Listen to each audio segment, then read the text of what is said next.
I literally ran out of s.a.t. practice tests, so I made my own. I'm not here to bore you with details, so if all you want is just free practice, check out the link in the description. And yes, it is absolutely free. It's just a Google form. I spent a long time writing this test and trying to make it the best that I could, so if you found this of value, please consider supporting my channel. And also, because I want to continuously improve, please let me know how I can make the test even better. Now, if you want to take your s.a.t. preparation a step further, I would encourage you to watch the rest of this video because I think there's some value to be gained by writing your own tests. Long story short, I just did so many practice s.a.t. tests that I ran out. And since the digital s.a.t. is relatively new, a lot of the test prep books don't have that many questions. And sometimes they just end up recycling questions from previous editions, which isn't very helpful. I did all the tests on Blue Book and pretty much all the Princeton Review and Barron's s.a.t. prep tests. And no, I'm not paid to mention them, those are just the resources that I used. And personally, I'm not a fan of these test prep courses. I'm not going to call out any of these, but the majority of them are very expensive. And I don't know about you, but I don't have the money to be spending on these courses. I strongly believe that, test prep should be free and accessible. I mean, come on, we're already paying $70 just to take the s.a.t.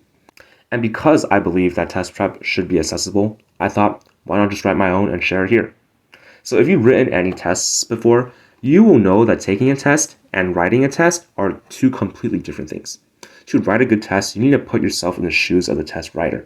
What content do you test? How do you phrase your questions? What tricks are you going to use? And how do you best explain a confusing or hard question?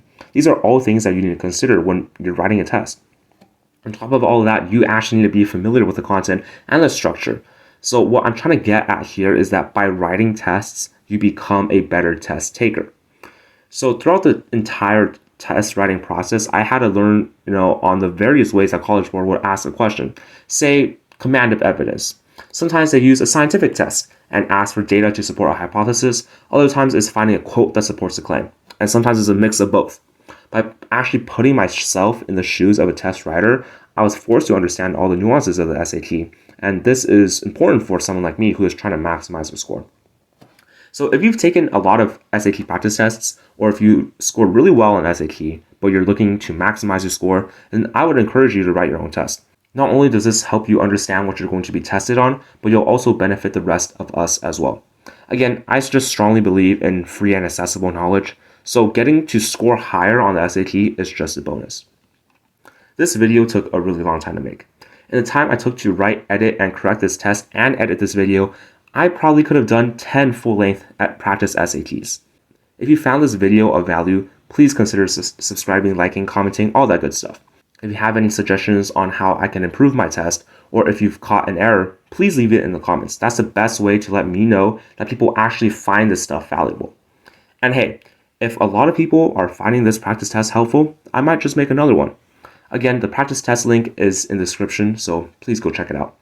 And, write your own s.a.t. test because you can become a better test taker that way. So thank you so much for watching this video, and I hope to see you in the next one.